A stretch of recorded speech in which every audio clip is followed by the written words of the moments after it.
네, 예수님의 12 제자 중에서 야고보와 요한이라는 제자가 있었습니다. 이 둘은 형제인데요. 어느 날 이 형제가 예수님의 영광 받으시는 그 때에 자기들에게 예수님과 가장 가까운 자리를 달라고 요구합니다.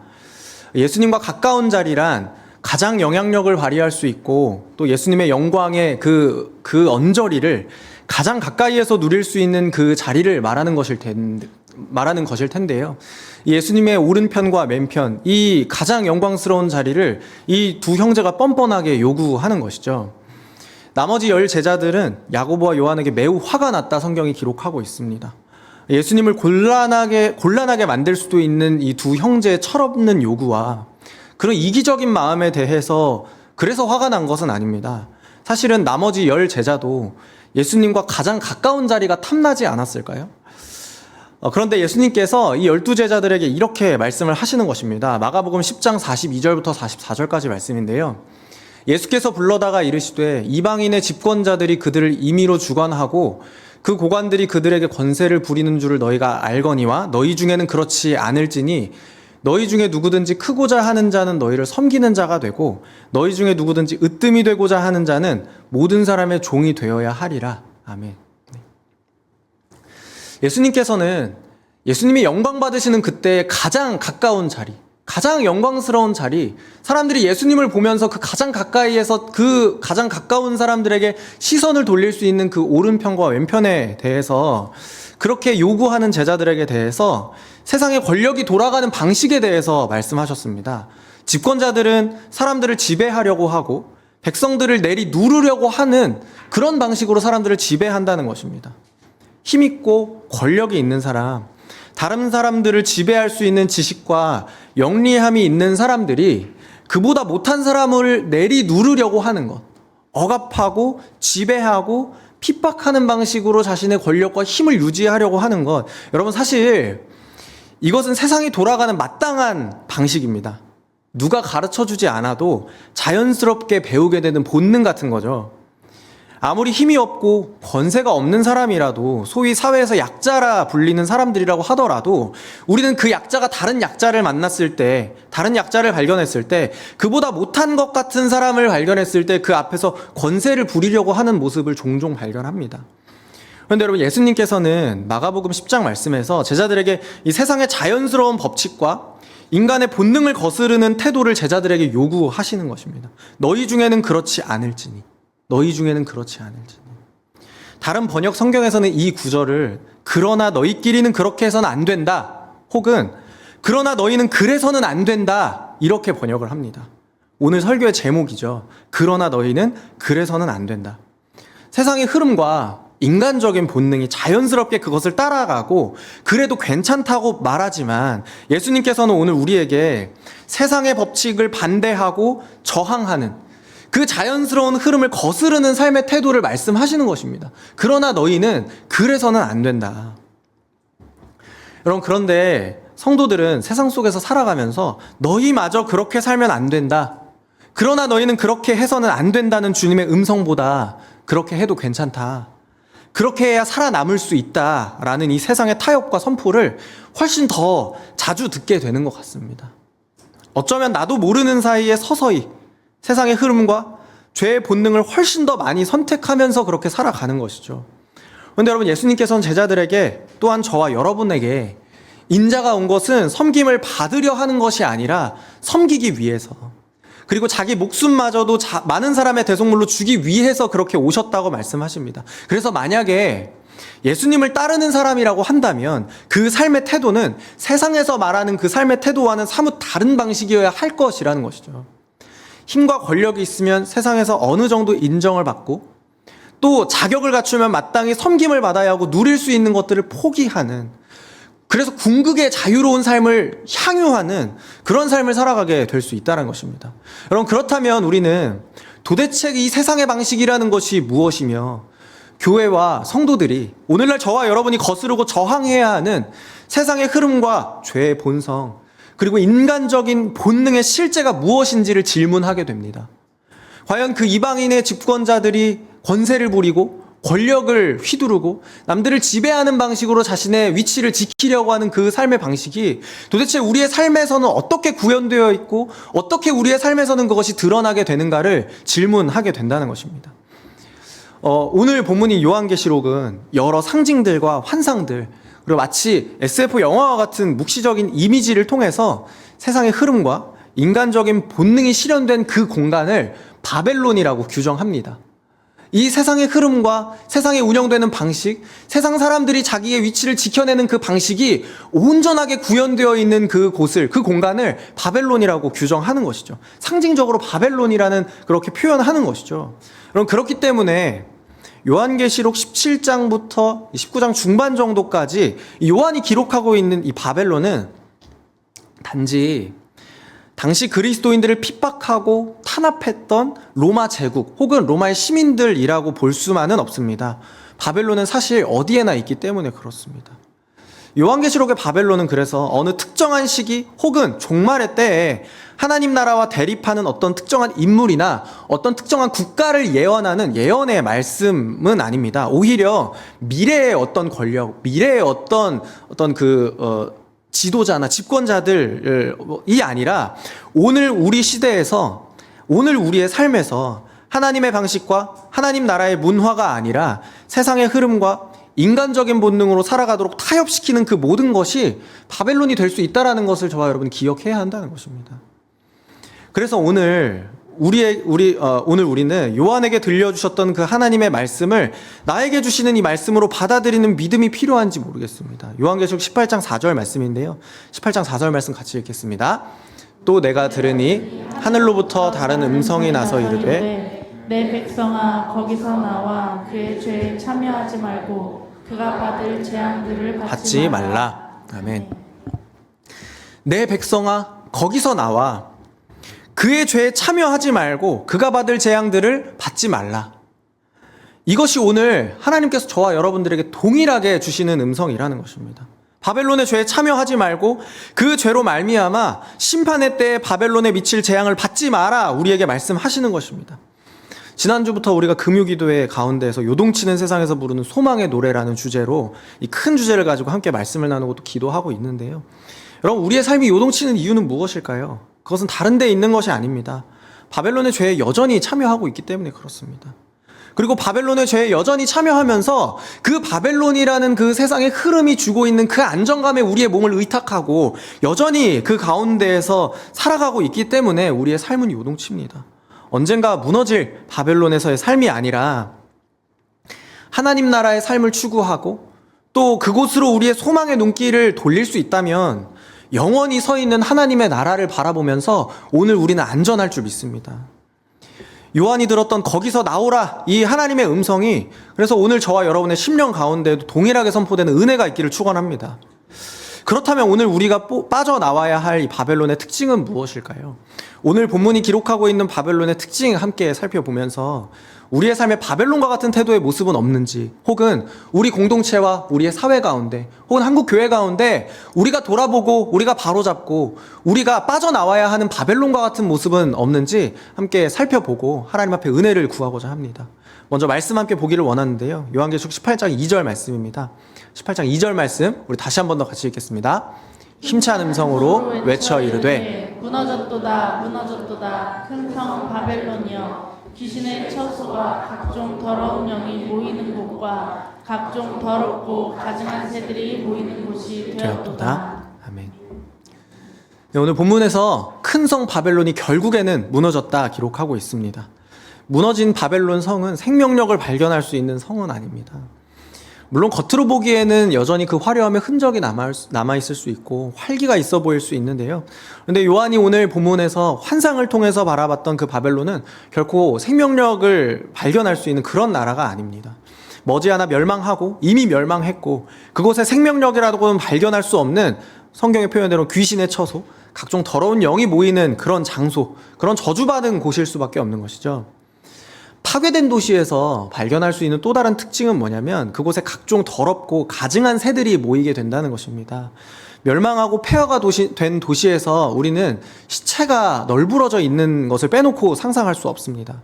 가증한 새들의 특징은 이러한 시신을 뜯어먹고 탐식하기 위해서 무너진 성에 모인다는 것입니다. 썩은 시체가 가득한 그 폐허에서 가증한 새들은 죽은 이들의 시신을 뜯어먹으면서 자기의 배를 불립니다. 이것이 가증한 행위의 핵심이라고 할 수 있는 것이죠. 누군가의 죽음과 누군가의 멸망을 바라보면서 그것을 자기 밥상에다 올려놓고 그것으로 배를 불리는 태도, 이것이 바로 가증한 행위의 핵심입니다. 그렇다면 여러분, 오늘날에도 여전히 우리 안에 바벨론이 살아있음을 발견할 수 있습니다. 타인의 손해나 타인의 위기, 타인의 고통, 타인의 어려움을 내 밥상에 올려놓고 그것을 뜯어먹으면서 자기를 즐겁게 하고 살리는 가증한 새와 같은 태도가 오늘 우리에게도 있다라는 것이죠. 이 페스트라는 소설, 알베르 까뮤기가 쓴 소설인데요. 페스트라는 소설이 있는데요. 이 소설 안에서는 흑사병으로 인해서 도시가 마비되고 외부로부터 고립된 채로 하루에 수백 명의 사람들이 죽어가는 그런 두려운 상황이 배경에 놓이게 됩니다. 이러한 공포스럽고 두려운 상황에서 코타르라는 인물이 등장하는데요. 이 코타르라는 인물은 흑사병이 창궐하는 이 재난이 더 지속되기를 바라는 마음을 그런 마음을 가지고 이 재난 상황이 계속 지속되기를 내심 바라는 인물입니다. 왜냐하면 이 재난 상황에서 이 코타르는 오히려 자기가 저지른 범죄가 묻히고 체포가 미루어졌기 때문에 그렇습니다. 심지어 이 코타르라는 사람은 이 공동체적인 재난 상황 가운데에서 담배와 값싼 술을 밀수해서 사리사욕을 채우고 많은 돈을 벌은 이런 인물로 그렇게 기록이 되어 있습니다. 여러분, 저는 남들의 피해와 손해와 어려움을 통해서 자신의 배를 불리는, 저는 그런 행위를 어떤 영리 활동이나 투자나 같은 그런 경제 활동과 연결시키려고 하는 것은 아닙니다. 경제적인 이익이 아니라고 하더라도요, 타인의 실패나 타인의 가십거리, 타인의 어려움을 조롱하고 소비하면서 그것으로 즐거움을 얻는다면 여러분, 그것 또한 가증한 행위가 될 수 있다는 것입니다. 더 넓은 관점으로 혹시 다른 이들의 파멸과 공동체의 위기 가운데에서 나를 배불리는 수단으로 그것을 이용하고 있지는 않은가 돌아보는 그런 모습이 우리에게 있어야 한다는 것을 말씀드리는 것입니다. 바벨론의 부정한 새가 시체를 뜯어먹고 자신의 배를 불리는 것과 같은 가증한 모습이 있지는 않은지, 혹시 이 바벨론의 모습에서 아직 우리가 빠져나오지 못한 것은 아닌가를 정직하게 하나님 앞에서 점검해 보아야 한다는 것이죠. 저와 여러분 가운데 만일 이런 가증한 모습이 여전히 남아있다면 하나님께서 우리에게 거기서 나오라, 이제는 거기서 빠져나오라 말씀하시는 그 음성이 들려지기를 축원합니다. 바벨론의 또 다른 특징 한 가지는 호화로움과 사치스러움이에요. 요한계시록 17장에서 요한이 그 바벨론에 대해서 기록하면서 이 바벨론을 큰 음녀라고 부르고요, 이 큰 음녀의 화려한 외모, 그리고 꾸밈을 위한 화려한 옷과 사치품들을 요한이 환상 가운데서 보게 됩니다. 그리고 이어서 오늘 본문 3절을 보시게 되면요, 이 바벨론이라고 하는 이 큰 음녀가 호화롭게 여기고 자신을 꾸미면서 사치스러움을 부리는 그 상황을 통해서, 그 사치스러움을 통해서 이익을 보는 사람들이 있어요. 18장 3절인데요. 그 음행의 진노의 포도주로 말미암아 만국이 무너졌으며 또 땅의 왕들이 그와 더불어 음행하였으며 땅의 상인들도 그 사치의 세력으로 치부하였도다 하더라. 바벨론의 사치스러움을 묘사하면서 땅의 상인들도 그 사치의 세력으로 치부하였도다, 이렇게 성경이 기록하는데요. 이 구절을 쉬운 성경은 또 세상 장사꾼들도 그녀의 사치에 힘입어 큰 부를 누리는도다, 이렇게 번역합니다. 또 세상 장사꾼들도 그녀의 사치에 힘입어 큰 부를 누리는구나. 여러분, 이것이 단순히 장사의 원리를 이야기하는 것은 아닙니다. 장사나 무역의 원리를 이야기하는 것은 아니고요, 큰 음녀의 사치를 감당하기 위해서 인간성을 파괴하고 경제적으로 착취해서 그 사치스러움과 호화스러움을 감당하게 만드는 그런 어떤 구조적인 문제에 대해서 이야기를 하는 것입니다. 11절과 오늘 같이 읽진 않았지만 18장 11절과 13절, 21절부터 13절까지 보시면요, 이 바벨론의 사치스러움을 감당하기 위해서 이들이 판매했던 물건들이 무엇인지를 기록하는데요. 함께 보겠습니다.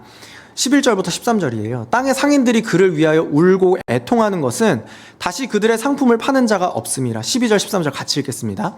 그 상품은 금과 은과 보석과 진주와 세마포와 자주옥감과 비단과 붉은 옷감이요 각종 향목과 각종 상아 그릇이요 값진 나무와 구리와 철과 대리석으로 만든 각종 그릇이요 계피와 향료와 향과 향유와 유황과 포도주와 감람유와 고운 밀가루와 미리오, 소와 양과 말과 수레와 종들과 사람의 영혼들이라. 아멘. 바벨론의 사치스러움과 그 호화로움을 감당하기 위해서 이 땅의 상인들이 무엇을 갖다 팔았는지 이렇게 기록을 하고 있는데요. 많은 그 사치품들이 이렇게 기록되다가 마지막에 뭐라고 되어 있냐면 사람의 영혼들도 이 땅의 상인들이 바벨론의 사치스러움을 감당하기 위해서 판매했던 물건들이라 이렇게 기록합니다. 결국 이 땅의 상인들은 바벨론의 사치와 그 호화스러움을 감당하기 위해서 인간을 인간으로 대하지 않고 하나의 상품으로 여기고 있는 것이죠. 여러분, 결국 우리가 저항해야 하는 바벨론의 특징은 바로 여기에 있습니다. 사람을 수단으로 여기고 도구로 여기는 태도. 그래서 사람의 영혼도 가치가 있다면 그것마저도 팔아버릴 수 있는 그런 태도를 이야기하고 있는 것입니다. 사람을 거래 대상으로 여겨서 쓸모와 기능이 있으면 비싸게 팔리고 효율과 성과가 적다고 판단하면 무시하는 태도가 우리가 경계해야 하고 저항해야 하는 바벨론의 특징이라는 것입니다. 스캇 맥나이트라는 신학자는 바벨론의 특징인 이 호화로움에 대해서 이렇게 설명을 하는데요. 호화로움이란 다른 사람들의 평범한 삶의 방식을 경멸하려는 과시적인 거칠애다. 음란한 욕망의 향연이요, 소비에 미친 듯이 탐닉하는 욕망의 전시장이다. 이 과시적 욕망의 저 밑자리에는 내가 우월한 지위에 있다는 자아 도취가 깔려 있다. 여러분, 그래서 이 호화로움과 사치스러움, 여러분, 이것은 단순히 내가 더 좋은 것을 경험하고 싶다, 더 좋은 것을 먹고 마시고 입고 싶어하는 그런 태도라고 볼 수가 없습니다. 그런 단순한 태도가 아니라요, 사람의 몸과 영혼까지도 거래 대상으로 여기고 인격이 아니라 가격으로 바꾸는 모습인 것이죠. 결국 사치는 하나님의 형상으로서 존중받아야 할 사람을 도구로 여기고 나의 유익과 쓸모로만 평가하는 태도, 그런 태도를 통틀어서 호화로움과 사치스러움이다, 이렇게 판단하는 것입니다. 이렇게 평가하는 것이죠. 여러분, 그렇게 사람을 도구로 여기면서 사치를 누렸던 이 바벨론이 망하고 나니까 어떤 일이 일어나는 줄 아세요? 요한계시록 18장 11절 말씀인데요. 땅의 상인들이 그를 위하여 울고 애통하는 것은 다시 그들의 상품을 사는 자가 없음이라. 바벨론이 멸망하고 무너지니까요, 이 땅의 상인들이 바벨론의 사치스러움을 위해서 거기에 물건을 갖다 팔던 이 땅의 상인들이 어떻게 반응하냐면 바벨론을 위해서 울고 애통해 합니다.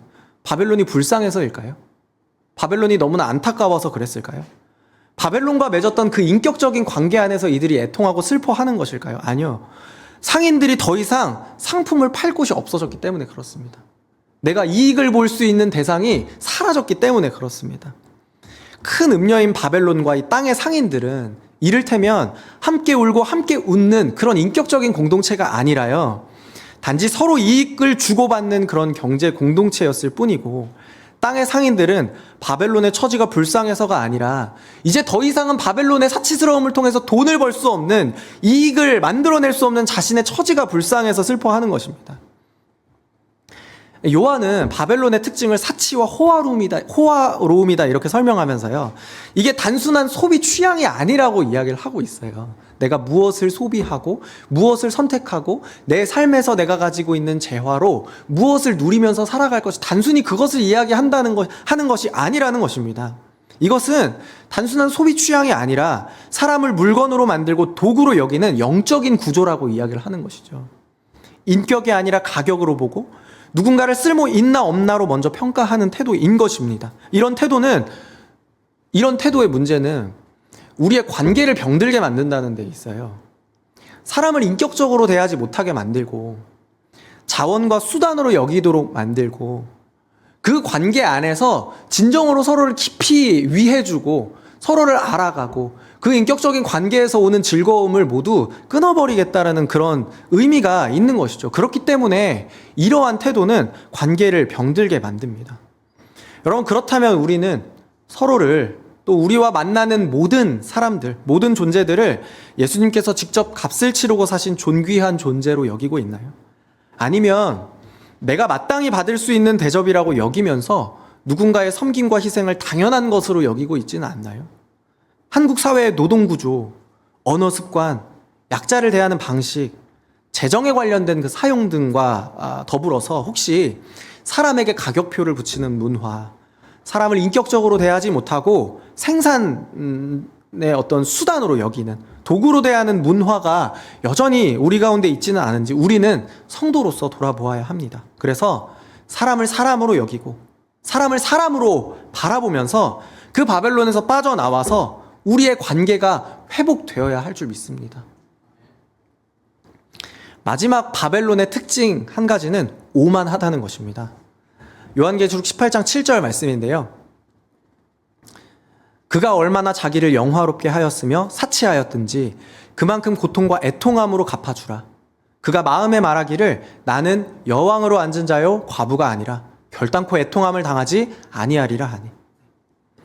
위에서 살펴보았던 가증함과 경제적인 착취를 통한 사치스러움과 번영은 결국 어떻게 연결되냐면 오만함으로 연결이 됩니다.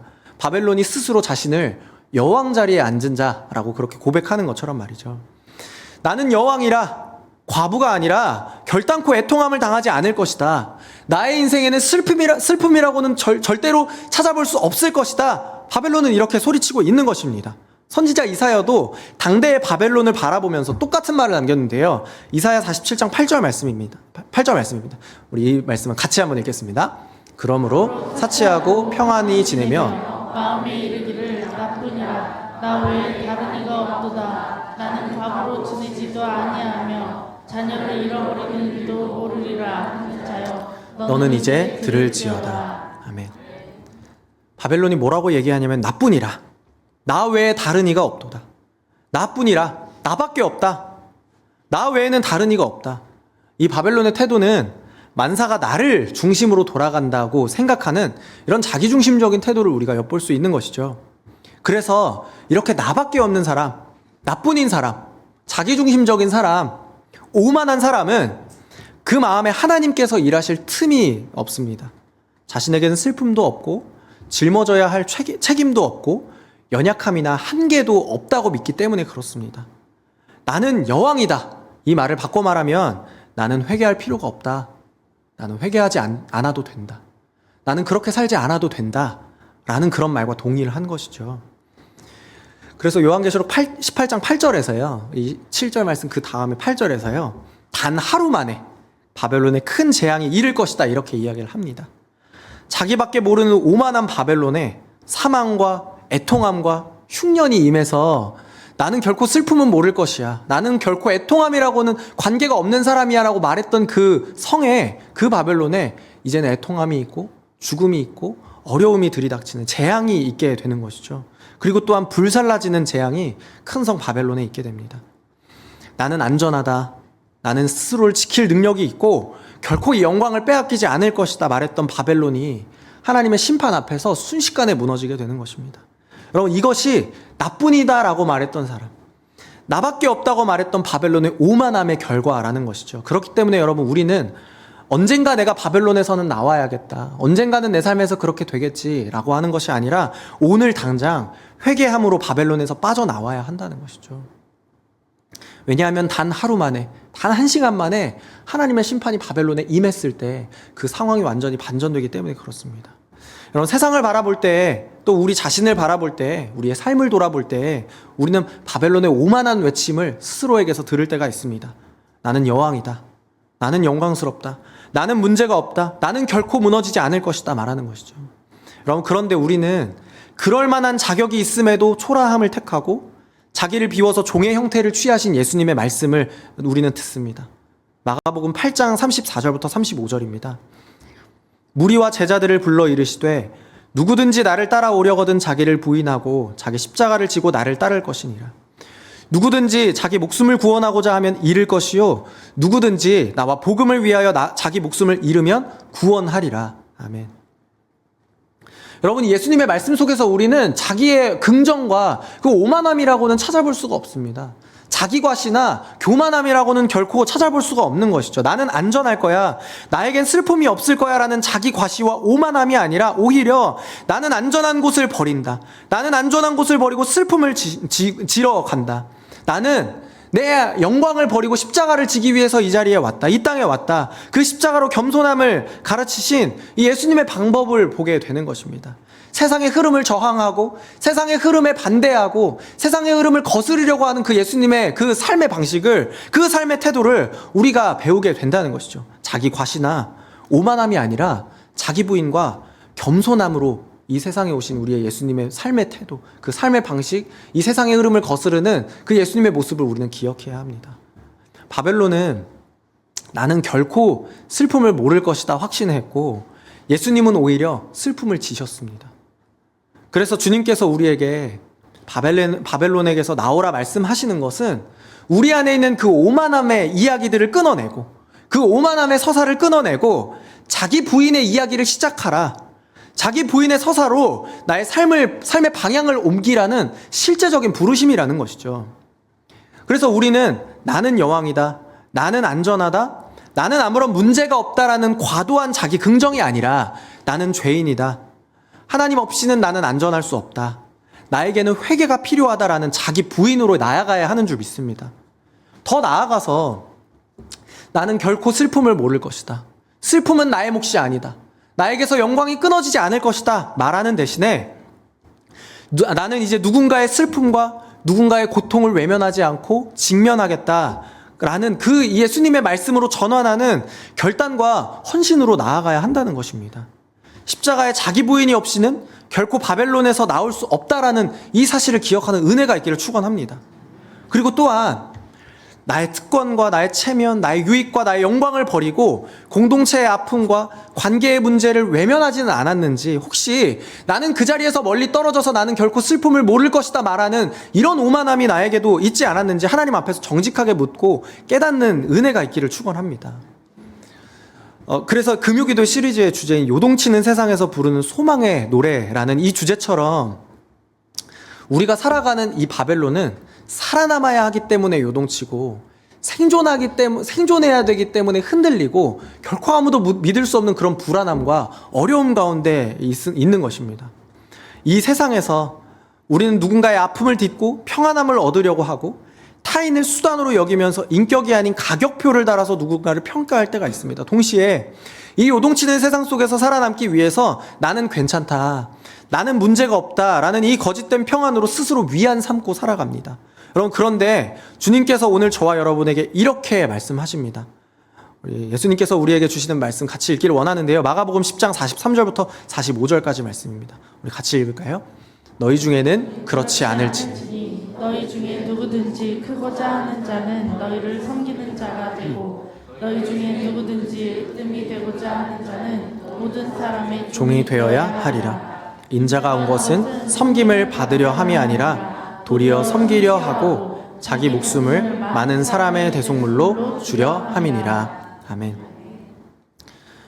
여러분, 너희 중에는 그렇지 않을지니, 그러나 너희는 그렇게 살아가서는 안 된다, 너희마저도 이 세상에서 그런 방식으로 살아가서는 안 된다 말씀하시는 이 말씀, 예수님의 말씀이 오늘 본문에서 바벨론에서 나와라, 그의 죄에 참여하지 말고 그가 받을 재앙을 받지 말라 하는 이 말씀과 동일한 부르심이고 우리 안에 선포되는 동일한 말씀이라는 것입니다.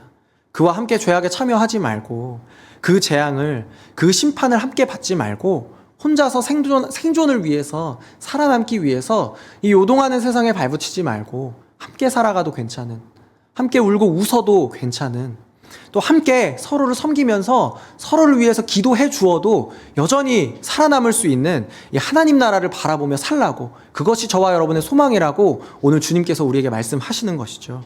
그래서 흔들리는 세상에서 소망의 노래를 부를 수 있는 이유가 여기 있습니다.